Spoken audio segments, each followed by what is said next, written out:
Are you preparing for consulting case interviews and don't have a lot of time?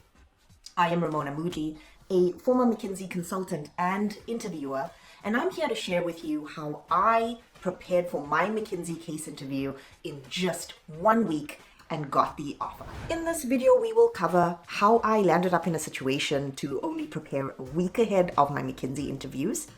I will talk through a guiding principle to help you get the biggest return on time invested in case prep. And then we'll dive into 4 ways that I prepared in a short time, including a method I call the sandwich method, which will really maximize the efficacy of your case prep. And just a hint here, it's not eating a sandwich. I wish it were that easy. All right, let's get right into it. So how did I even get myself into a situation where I had only 1 week to prepare? Well, I applied at McKinsey during my final year of my engineering degree, and honestly, I didn't really think that I would get invited to interview. And very much to my surprise, I got the invitation to interview, and I hadn't prepared any cases, and my case interview was just a week away. And so I was completely stressed out and in a time crunch, but I did manage to get my preparation done and I got an offer. And so in this video, I'm going to share with you what I did. So even though I only practiced 10 cases and managed to get an offer, I am not advocating for this being the way that you prepare for your upcoming interview. In fact, many people start their preparation long before they even get an invitation to interview. When I was at business school, I case coached my classmates who were interested in a career in consulting. Some of them had practiced 100 cases and some of them had practiced 5 cases. And the biggest insight for me was I couldn't judge a person's case performance by the number of cases they practiced. So the moral of the story here for me was it's not about quantity of practice, it's about quality of practice. And so whether you have a long time to prepare for a case or a week, you can get the most from your time investment if you really focus on quality practice. And so the tips I share in this video are going to be relevant to you whether you're in a time crunch or not. The key to getting the highest ROI on your case prep time is quality in versus quality out. So quality practice and quality feedback will equal excellent case performance. So how do we get quality practice and quality feedback? The first thing you're going to want to do is select a handful of cases across a variety of industries and problem types. So this is to ensure that you get experience solving different types of problems and you get experience in different types of industries. If you leave it all to chance, what might happen is that the selection of cases that you happen to work through are in the profitability space, say, and then when you actually go into a case interview, the problem is about cost reduction, and then you wouldn't have had experience or any kind of reps in that problem type or in that industry. So when you're selecting your cases to practice, just be really deliberate to make sure that you're getting a good spread of problem types and a good variety of industries. And by problem types, I mean profitability optimization, pricing optimization, industry landscape and competitor dynamics, a new product launch, growth plan or strategy, market entry or expansion, merger and acquisitions, and startups. The second tip is to line up practice interviews with people who have passed consulting interviews. And the reason for this is that they will know what good looks like and they can provide you with quality feedback. When I interviewed, I asked friends of mine that had graduated the year before and had gotten offers from McKinsey to help me practice. And so I did a handful of cases with them. And then also, after I received the invitation from McKinsey, they hooked me up with a few other analysts and engagement managers with the offer that they would help me case prep. Because generally, the consulting companies invite you to interview for a reason. They don't want to waste your time. They don't want to waste their time. And so they are really invested in you doing well and performing well in the case interview. So accept any help they offer. And even if they don't, maybe ask for them to link you up with anyone that can help you prepare for cases and maybe do one or two practice cases with you. You can also reach out on LinkedIn to associates or analysts that work at a company, leverage your LinkedIn network to find people that work there that can practice a case or two with you. And then, of course, there's always the option of paid case prep. Worst case, if you're in a real time crunch and you're looking for this experienced quality feedback, there are many companies that you can pay to do case prep with you. So leverage that opportunity. But the name of the game here is you just want people who know what good looks like and can give you really good feedback. As mentioned before, I have interviewed over 500 candidates from top US business schools. If you are interested in case coaching with me, let me know using the link in my bio. I will reach back out to you and together we'll get that consulting offer. The third tip is brush up on your mental math. And this was definitely something that I had to do because even though I was studying engineering at the time, I had relied so much on, Excel and programming languages and things to do any of the analytics that I needed done versus doing things at the top of my head. A calculator even was, something I relied on so much. And so I must be honest, my mental math was really rusty. And so that's something that I recommend you brush up on. And so you want to do, brush through all of your multiplication tables, basic addition, working with a lot of zeros. So billions, millions, hundreds of thousands. Those are really common in cases. And then working with fractions. I memorized the numbers 1/2 to 1/12 in their decimal forms so that I could very easily convert decimals back to fractions. It's always easier to work in fractions than in decimals. And so I began to get really comfortable doing these math drills. Okay, now that we're done with our first three, let's get to that preparation sandwich that I was talking about. But before I jump into the exact details of the sandwich, if you like this video, please don't forget to like and subscribe.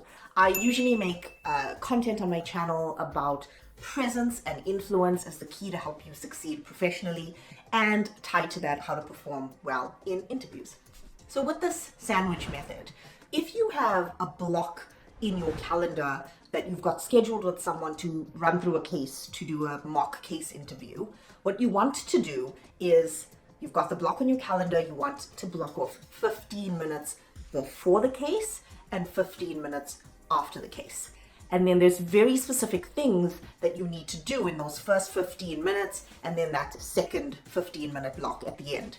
But I'm going to start talking about the second block first. So imagine that you've run through a mock case interview with someone. What do you do in that second block immediately after the case ends? So you want to get a notebook, a dedicated case prep notebook. And what I like to do is note the case numbers. So this is my first, second, third case. I like to note down what industry this case is about and what problem type this case was about. Then I want to make notes on these three things. What were the lessons learned from this case? What other applications can the lessons learned from this case be extended to? And third, what feedback did my interviewer give me that I need to work on next time? So if we dive a little deeper into the first one, which is what were the lessons learned? So in this, you want to make note of what surprised you about the case. What didn't you know before that you know now? What are you left confused about that you need to do a little bit more research on? In the other applications bucket, this for me was really a multiplier on the number of cases I practiced. And so even though I practiced 10 cases, to me it felt like I practiced 100 cases because of the thought exercise that went into this section in my notebook, which is what other places can I apply the lessons learned from this case? So under lessons learned, you want to think about what did you learn through the case that you didn't necessarily know before? What surprised you in the case? What did you miss out on or skip that the interviewer had to kind of point you in the right direction about? What did you learn new about this specific industry or problem type? So as an example here, it's like if the case focused on return on invested capital, and it's the first time I was really introduced to the concept of return on invested capital in a case, I would make note of that formula so I don't forget it next time. So this is where you want to note down all of the insights and ahas and surprising moments of the case that you want to be sure to remember next time. So as an example on this, if I had just practiced a case on, say, a symphony that is trying to increase its revenue, and through the case I had learned that they should be increasing their sale of merchandise, they should be revamping or relooking at their product offering and better match that to their customer base, and they should focus more effort on longer term ticket sales like seasons passes versus one-off. In these 15 minutes, I will think about where else can I apply these same kinds of principles to increase performance of a different industry. So I could think of something like a movie theater case could take these lessons learned. If our client was a concert producer looking to increase profits, a online streaming service even.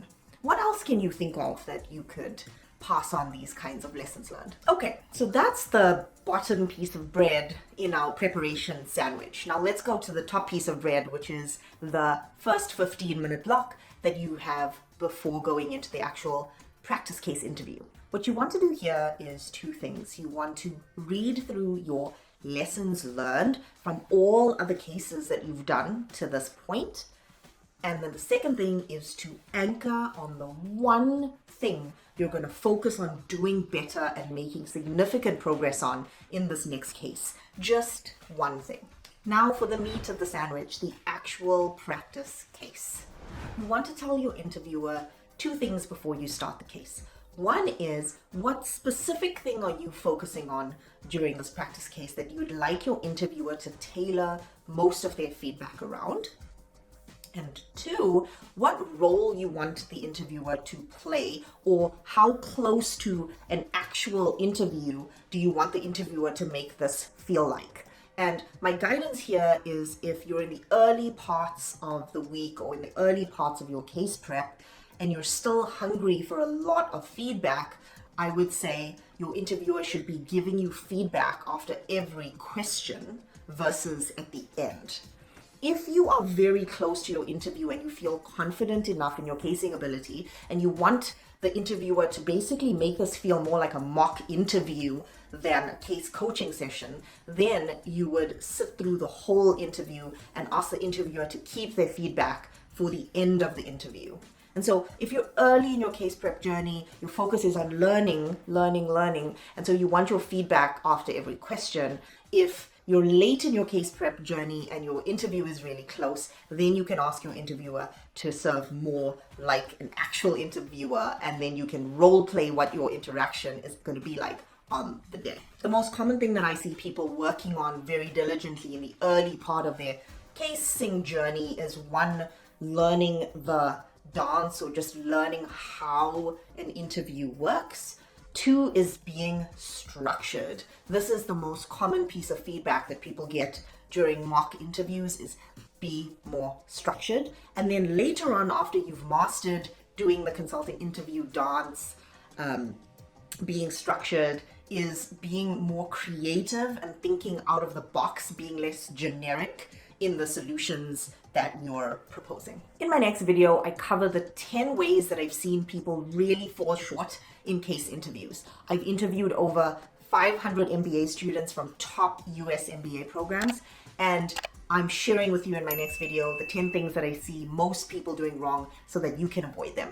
Good luck with your case prep.